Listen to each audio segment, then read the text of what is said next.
how do you keep the balance of pop culture and then also the focus on Jesus, Matt? As you guys are, you use the pop culture references, it brings people in, but then how do you balance that with then pointing back to Jesus? I mean, point back to Jesus, and I would say, we have different philosophies, and we try to do things wisely. But I mean, my basic premise is let's do anything short of sin to reach people with the gospel, and so sin is that line. And I would also say there might be some fair warning. Be wise if something might lead you into sin. Be careful with it.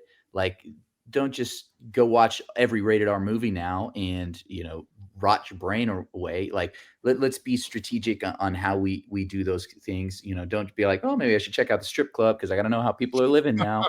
Like, there's some wisdom to it too, but let's make sin the line, and let's just make sure that the purpose is the gospel, not to be cool, not so that people will like me, but so that I can reach more people for Christ.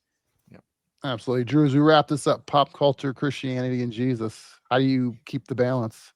Yeah, I think the reality is Jesus doesn't expect people who follow him to be boring, crusty, not having any fun, so worried about every little thing, you know, bringing the devil around. I mean, I think Jesus wants us to be aware of all those things, but Jesus wants us to enjoy this life he's called us to live. And he wants us to be able to enjoy the things that are in our culture too, comedy and music and movies, and take it with a grain of salt, like Matt said. Like, be careful what you're putting in, right? If you eat nothing but donuts, what are you going to look like? A donut, right? So be careful what you put in and what you listen to, what you see.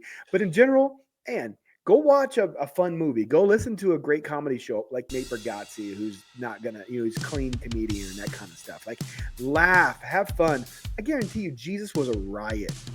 The disciples were probably always rolling with Jesus.